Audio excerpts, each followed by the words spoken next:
Good morning everyone. Today we will start with Mendelian disorders. ठीक है, तो सबसे पहले जो डिसऑर्डर हम आज करेंगे that is colour blindness. Colour blindness के बारे में पढ़ेंगे. ये सेक्स लिंक्ड रिसेसिव डिसऑर्डर है. तुमने जितने भी ये डिसऑर्डर आज हम डिस्कस करेंगे उससे रिलेटेड क्वेश्चंस कई बार ऐसे आते हैं. Right any two autosomal recessive disorder या ऑटोसोमल डोमिनेंट डिसऑर्डर पूछ सकते हैं, या फिर पूछ सकते हैं right any two sex linked recessive disorder या सेक्स लिंक्ड डोमिनेंट. किसी भी टाइप से क्वेश्चन आ सकता है, या फिर डायरेक्टली भी आ सकता है कलर ब्लाइंडनेस के बारे में बताओ. तो ये तुमने याद रखना है कि कलर ब्लाइंडनेस जो है वो सेक्स लिंक्ड रिसेसिव डिसऑर्डर होता है. इसके रेड और ग्रीन कोन ऑफ आई में फेलियर हो जाता है, डिफेक्ट आ जाता है. डिफेक्ट होता है किसकी वजह से है ये? डिफेक्ट इन रेड और ग्रीन कोन ऑफ आई. ठीक है, उसमें डिफेक्ट आ गया जिसकी वजह से क्या होगा, कोई पर्सन जो है रेड और ग्रीन कलर में डिस्क्रिमिनेट नहीं कर पाएगा. ये जो डिफेक्ट होता है ये कुछ जीन्स में, एक्स क्रोमोसोम के कुछ जीन्स के अंदर, ये कुछ जीन्स में म्यूटेशन हो जाती है जिसकी वजह से ये डिसऑर्डर जो है होता है. 8% ऑफ मेल्स में एंड अबाउट 0.4% फीमेल्स में ये डिसऑर्डर होता है. ठीक है, ये इस वजह से मतलब फीमेल्स में कम और मेल्स में ज्यादा इसलिए है क्योंकि ये एक्स क्रोमोसोम में डिफेक्शन की वजह से है. तुम लोगों को पता है कि फीमेल्स में 2 एक्स क्रोमोसोम होते हैं और मेल में एक्स होता है, इसलिए मेल के डिफेक्शन के जो चांसेस है वो ज्यादा होते हैं.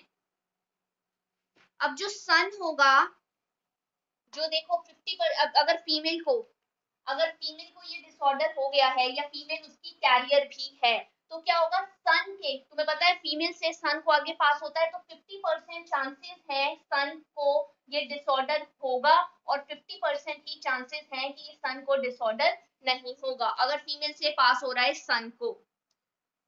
मदर अगर, क्योंकि देखो यहाँ पे मदर कैरियर है या फिर हम बोले ये रिसेसिव डिसऑर्डर है. रिसेसिव डिसऑर्डर होने की वजह से इसके चांसेस कम है कि आगे ट्रांसमिट होगा.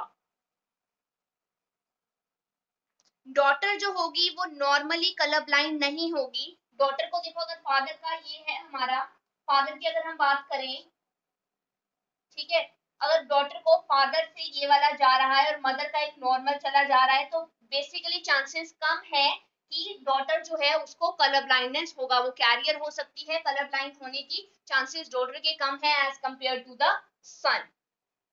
तो ये कलर ब्लाइंडनेस के बारे में है जो तुमने मेन पॉइंट याद रखने हैं. Sex linked recessive disorder, defect in red और green cone of eye, X chromosome में डिफेक्शन की वजह से होता है. मेल्स में ज्यादा चांसेस हैं, फीमेल्स में इसके कम चांसेस हैं.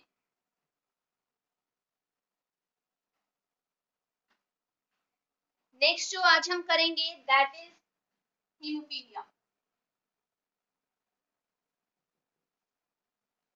ठीक है, ये भी सेक्स लिंक्ड रिसेसिव डिसीज है. सेक्स लिंक्ड, जब भी तुमसे कोई भी डिसऑर्डर के बारे में पूछा जाएगा सबसे पहली चीज जो तुमने बतानी है वो ये बतानी है ये किस टाइप का डिसऑर्डर है. ये unaffected carrier mother, unaffected carrier mother से ये उसके मेल चाइल्ड में आगे ट्रांसमिट होता है, मीन सन में. तो अनअफेक्टेड कैरियर मदर, मदर जो है कैरियर है उस जीन को लेकर जाएगी. डॉटर को इट मींस चांसेस होने के कम है, सन को ही ये डिसऑर्डर आगे ट्रांसमिट होगा. इस डिसीज में होता क्या है, जब ब्लड क्लोटिंग होनी होती है, ब्लड क्लोटिंग के लिए बहुत सारे प्रोटीन्स जो हैं इन्वॉल्व होते हैं. तो बहुत सारे प्रोटीन के कैस्केड में किसी एक प्रोटीन में डिफेक्ट आ जाने की वजह से ये डिसऑर्डर जो है होता है. क्लोटिंग में जो जीन्स इन्वॉल्व होते हैं या प्रोटीन्स जो इन्वॉल्व होते हैं वो अफेक्ट होते हैं.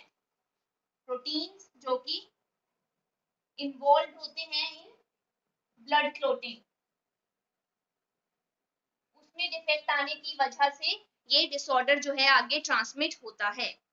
अब इसमें जो ये है ब्लड क्लोटिंग के लिए देखो प्रोटीन इन्वॉल्व है, यहाँ से ही पता चल रहा है कि अगर एक पर्सन को सिंगल कट भी हो जाता है ना, इसमें इस डिसऑर्डर में हीमोफीलिया में क्या होता है कि अगर पर्सन को सिंगल कट लग गया, कट लगने से ही उसका खून इतना ज्यादा बहना स्टार्ट हो जाएगा कि उसकी ब्लड क्लोटिंग में प्रोटीन में डिफेक्ट है तो ब्लड क्लोट हो नहीं पाएगा, तो खून इतना ज्यादा बह जाएगा कि वो पर्सन मर सकता है।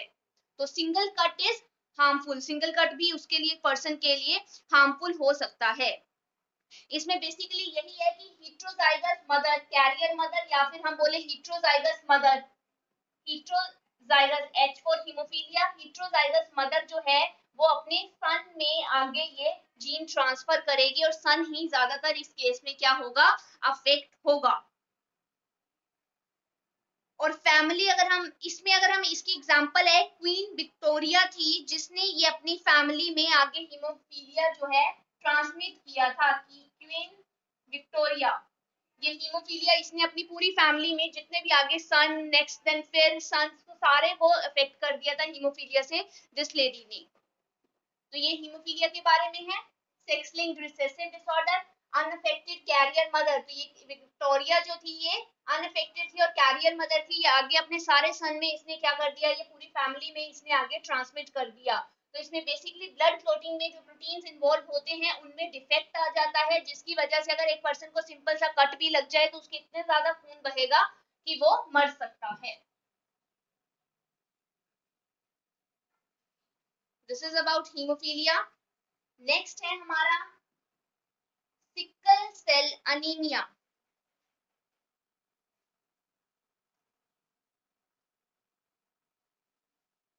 Sickle cell anemia. अब सिकल सेल अनीमिया जो है ये ऑटोसोमल लिंक्ड रिसेसिव डिसऑर्डर है, ऑटोसोमल लिंक्ड रिसेसिव। ठीक है, अब इसमें क्या होता है, किसी भी पेरेंट से ये आगे अपने चाइल्ड में ट्रांसफर हो सकता है। बोथ पेरेंट्स जो हैं कैरियर भी हो सकते हैं। It can transmit from both parents, और ये दोनों पेरेंट्स जो हैं ये अगर हम एक्स से इसको डिनोट कर रहे हैं तो कैरियर भी हो सकते हैं बोथ पेरेंट्स। अब देखो ये सेक्स लिंक्ड नहीं है तो इसको एक्स वाई क्रोमोसोम की तरह मत लेना, एक्स एक्स या फिर हम ए एस एस कुछ भी ले सकते हैं। ऑटोसोमल में ऐसा नहीं होता है कि एक्स से डिनोट करना है। तो फिर ये जो है ये फादर है, सपोज दिस इज मदर, ठीक है, तो दोनों कैरियर भी हो सकते हैं। तो मींस दोनों कैरियर है, इट मींस क्या है, उनमें रिसेसिव स्टेट में ये डिसीज प्रेजेंट है। रिसेसिव स्टेट में मतलब ये एक्सप्रेस नहीं होगा, बट अगर इनके चाइल्ड में अगर ये वाला कॉम्बिनेशन चला गया तो चाइल्ड के 50% चांसेस हो जाएंगे कि उसको भी ये डिसऑर्डर हो सकता है। तो ये जो डिसीज है इसको एक single pair of Aleel control करता है। हीमोग्लोबिन को हम इस तरह से HbS या HbA कुछ भी मतलब इस तरह से हम डिनोट कर सकते हैं अपना। S का मतलब है यहाँ पे कि जो हीमोग्लोबिन है वो सिक्कल शेप की हो गई। A मींस नॉर्मल भी हम लगा सकते हैं या फिर कई बार हम इस तरह से भी लगा सकते हैं सिंपल। जैसे देखो HB ये डिनोट कर रहा है नॉर्मल पर्सन, उसको कोई भी डिसऑर्डर नहीं है। अगर इसके ऊपर मैंने S लगा दिया इट मींस इसको सिकल सेल का ये कैरियर है। अगर 2 बार S लगा दिया तो मतलब इसको ये डिसऑर्डर है। तो इस तरह से हम इसको डिनोट करते हैं।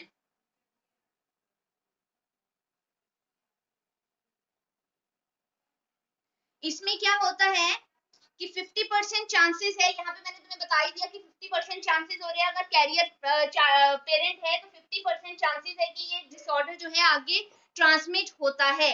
अब इसमें क्या होता है कि जो हमारी डीएनए की चेन होगी उसमें क्या है डिफेक्ट, ये किसकी वजह से आता है, ग्लूटामिक एसिड, ये जो कि एक अमाइनो एसिड है हमारा, इसकी कन्वर्जन हो जाती है वैलिन में। ये दोनों क्या है, अमाइनो एसिड है। इस तरह से एक प्रोटीन की चेन थी जहां पर ये अमाइनो एसिड प्रेजेंट थे ऑन द सिक्स पोजीशन पर यहाँ पर ग्लूटामिक एसिड प्रेजेंट था नॉर्मल वाले प्रोटीन में। लेकिन म्यूटेशन ऐसी हुई जिसकी वजह से ग्लूटामिक एसिड ना रहकर वहां पर क्या आ गया, वेलिन आ गया। वेलिन आने की वजह से यहाँ पर क्या आ गई, म्यूटेशन आ गई। म्यूटेशन हो गई जिसने अमाइनो एसिड ग्लूटामिक को चेंज कर दिया वैलिन में, जिसकी वजह से ये डिफेक्ट होता है।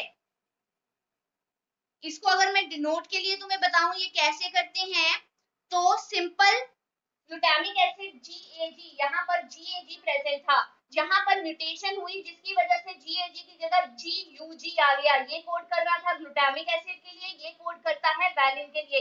एक सिंगल म्यूटेशन, एक सिंगल पोजीशन पर म्यूटेशन होने की वजह से एक अमाइनो एसिड पूरा का पूरा चेंज हो गया, जिसकी वजह से उसकी जो हीमोग्लोबिन की चेन है उसमें चेंज आया, जिसकी वजह से उस पर्सन को क्या हो गया, सिकल सेल अनीमिया उसको हो जाता है।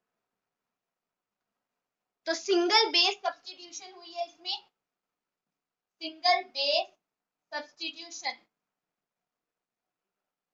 ये सिंगल बेस था ए, इसकी जगह चेंज होकर क्या आ गया, यू आ गया, जिसकी वजह से ये डिसऑर्डर हुआ है।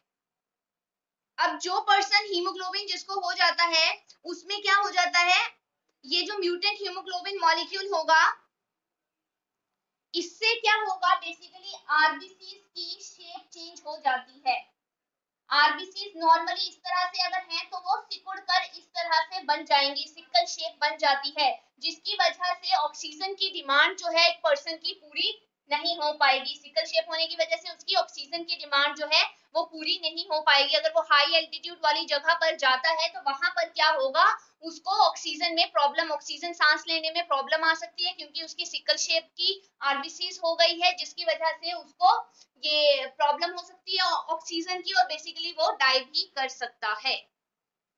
So this is about sickle cell anemia, autosomal linked recessive disorder है, दोनों पेरेंट्स से ये हो सकता है, और फादर और मदर इसके कैरियर भी हो सकते हैं, कई बार अफेक्टेड केस भी तुम्हें आ सकते हैं। इसमें बेसिकली होता क्या है, सिंगल बेस सब्स्टिट्यूशन होती है, ग्लूटामिक एसिड की जगह वेलिन आ जाता है ऑन द 6th पोजीशन, जिसकी वजह से आरबीसी सिकल शेप की हो जाती है। So this is about sickle cell anemia.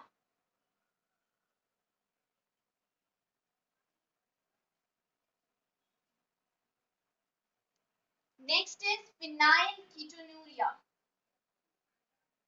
Phenylketonuria.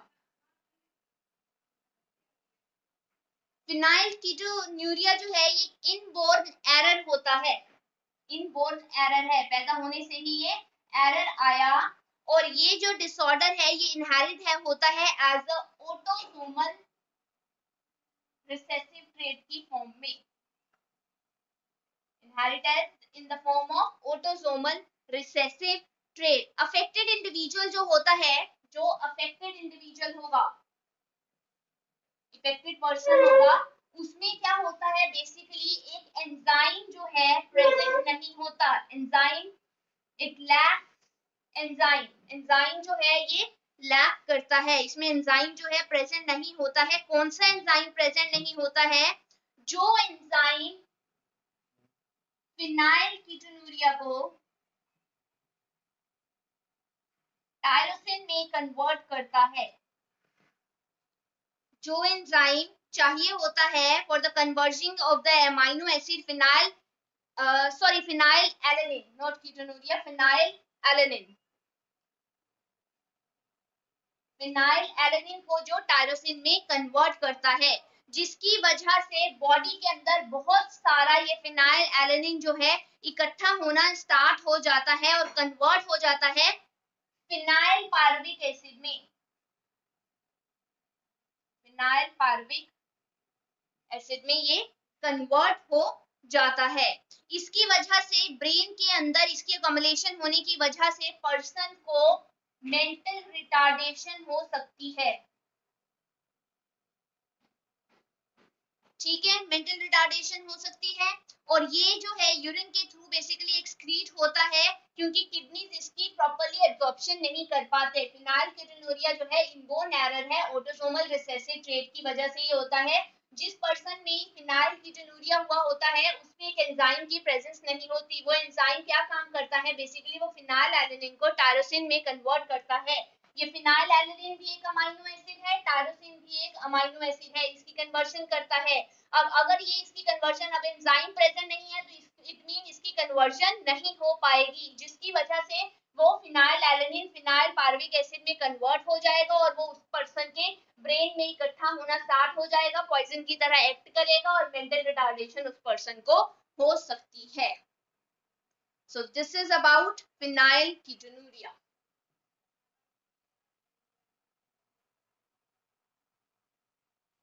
ये जो हम आज डिस्कस कर रहे हैं ये सारे हमारे मेंडेलियन डिसऑर्डर्स हैं। अगला जो मेंडेलियन डिसऑर्डर हम डिस्कस करेंगे दैट इज थैलेसीमिया। थैलेसीमिया ये भी ऑटोसोमल लिंक्ड रिसेसिव डिसऑर्डर है। ऑटोसोमल लिंक्ड रिसेसिव डिसऑर्डर है। Basically this is a blood disease जो कि ट्रांसमिट होता है बोथ पेरेंट्स से चाइल्ड में।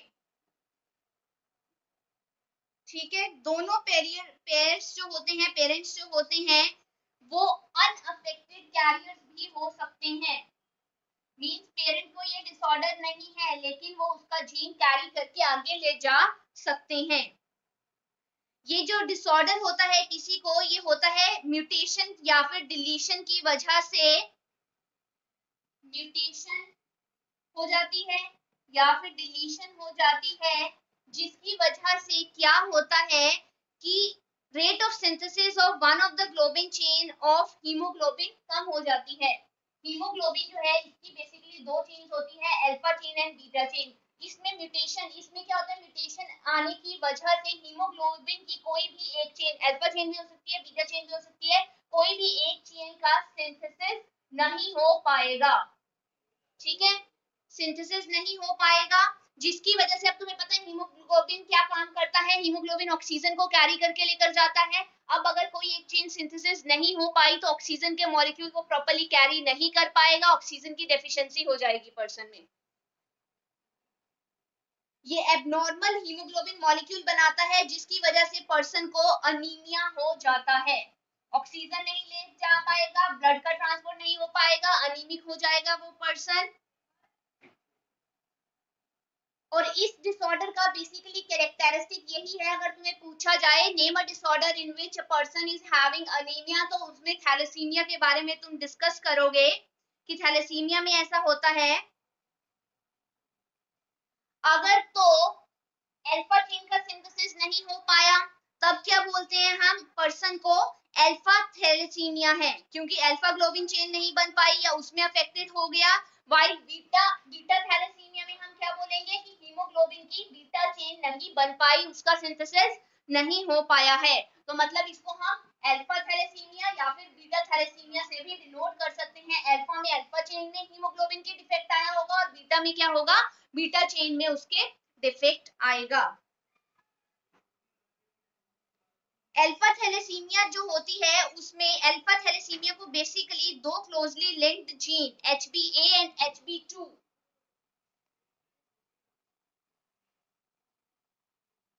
अब हम बात करेंगे अल्फा थैलेसीमिया में जिसमें अल्फा ग्लोबिन चेन अफेक्ट होगी और उसको कंट्रोल कर रहा है। अल्फा थैलेसीमिया को basically two closely linked gene HbA1 and HbA2, HbA1 and HbA2 sorry, इसको किसमें ये हम बात कर रहे हैं जब अल्फा चेन में डिफेक्शन आया है। तो HbA1 एंड HbA2 जीन्स, ये जो क्लोजली लिंक्ड जीन्स हैं ये क्रोमोसोम नंबर 16 पे प्रेजेंट होते हैं ईच पेरेंट के, दोनों पेरेंट के क्रोमोसोम नंबर 16 पर ये जीन्स प्रेजेंट होते हैं जो कि किसको कंट्रोल करते हैं, अल्फा चेन ऑफ हीमोग्लोबिन को कंट्रोल करते हैं। ये ऑब्जर्व किया जाता है।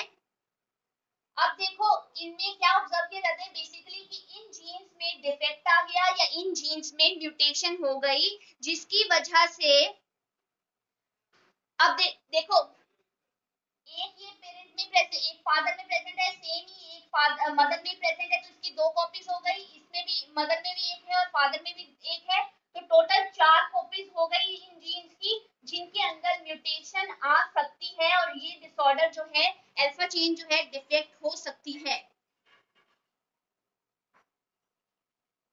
जितने ज्यादा जीन्स में प्रॉब्लम आएगी, जैसे 4 कॉपीज है, अगर 3 में आ गई या 4 के 4 में आ गई, उतनी कम अल्फा चेन का सिंथेसिस होगा। जितने कम में डिफेक्ट आएगा उतनी ज्यादा अल्फा चेन का सिंथेसिस हमारा हो जाएगा। बीटा थैलेसीमिया जो होता है उसको एक सिंगल जीन कंट्रोल करता है। बीटा थैलेसीमिया उसको एक सिंगल जीन HBB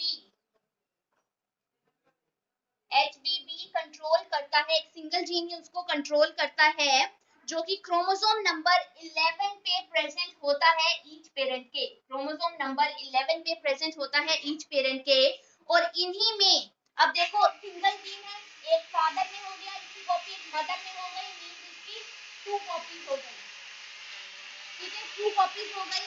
अब इसमें क्या होता है, म्यूटेशन आएगी, वही सेम इन 2 कॉपीज में ही म्यूटेशन आएगी। अगर दोनों कॉपीज में म्यूटेशन आ रही है तो बीटा चेन टोटली नहीं बन पाएगी, मतलब फादर की अगर कॉपी में चेंज आ रहा है या म्यूटेशन आ रही है तो फादर ये कॉपी नहीं बना पाएगा, बीटा थैलेसीमिया उसको हो जाएगा। मदर की होगी तो मदर में डिफेक्शन हो जाएगा। थैलेसीमिया जो होता है वो सिकल सेल से थोड़ा सा डिफर करता है। दिस इज अबाउट थैलेसीमिया, जिसमें अल्फा थैलेसीमिया हो सकता है या फिर बीटा थैलेसीमिया हो सकता है। अल्फा थैलेसीमिया मैंने बता दिया 4 कॉपीज हैं, HbA1 और HbA2 जीन की, और बीटा में क्या है हमारी एक सिंगल कॉपी है HBB जीन की। तो 2 पेरेंट्स में कॉपी है तो 2 कॉपीज की हम बात करेंगे। कई बार क्वेश्चन ऐसे पूछा जाता है कि थैलेसीमिया जो है, अब देखो सिकल सेल एनीमिया से, अब मैंने इसमें बोला थैलेसीमिया में हमारा देखो क्वेश्चन आएगा कि how thalassemia is differ from sickle cell anemia. अब मैंने सिकल सेल एनीमिया में भी यही बताया था कि ऑक्सीजन की डेफिशिएंसी हो जाती है, आरबीसी सिकल शेप की हो जाती है, ऑक्सीजन की डेफिशिएंसी की वजह से पर्सन मर सकता है।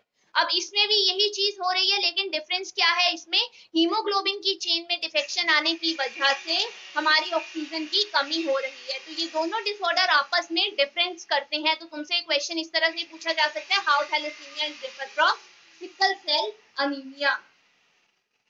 इसके अलावा जो थैलेसीमिया है वो क्वांटिटेटिव प्रॉब्लम है, दो हमारी ग्लोबिन चेन में चेंज आता है। पर हमारी जो सिकल सेल एनीमिया है उसमें क्या है, क्वालिटेटिव प्रॉब्लम है, इनकरेक्टली फंक्शनली जीन नहीं बन पाता है। जो हमारी हीमोग्लोबिन है, जो हमारी ये थैलेसीमिया है, ये हमारी कैसी प्रॉब्लम है, क्वांटिटेटिव प्रॉब्लम है। और जो हमारी क्वांटिटेटिव मींस कि बहुत सारे जीन्स में हमारे डिफेक्शन आने की वजह से डिसऑर्डर हो रहा है, और हमारे सिकल सेल एनीमिया क्या है, एक क्वालिटेटिव प्रॉब्लम है। तो थोड़े से डिफरेंसेस की बेसिस पर तुमने याद रखने हैं। तो ये जो हमने डिस्कस किए आज, हमने colour blindness, haemophilia, sickle cell anaemia, phenylketonuria और थैलेसीमिया 5 डिसऑर्डर्स हमने डिस्कस किए हैं। इनके बेसिस पर न्यूमेरिकल बेस्ड क्वेश्चंस भी तुमसे पूछे जा सकते हैं, जो कि हम फर्दर नेक्स्ट लेक्चर्स में डिस्कस करेंगे। तो आज हमने डिस्कस किए मेंडेलियन डिसऑर्डर्स, तो आज के लिए इतना ही करेंगे। नेक्स्ट जो हमने करने हैं क्रोमोसोमल डिसऑर्डर्स, वो हम कल के लेक्चर में करेंगे। सो this is all about today's lecture. Thank you very much.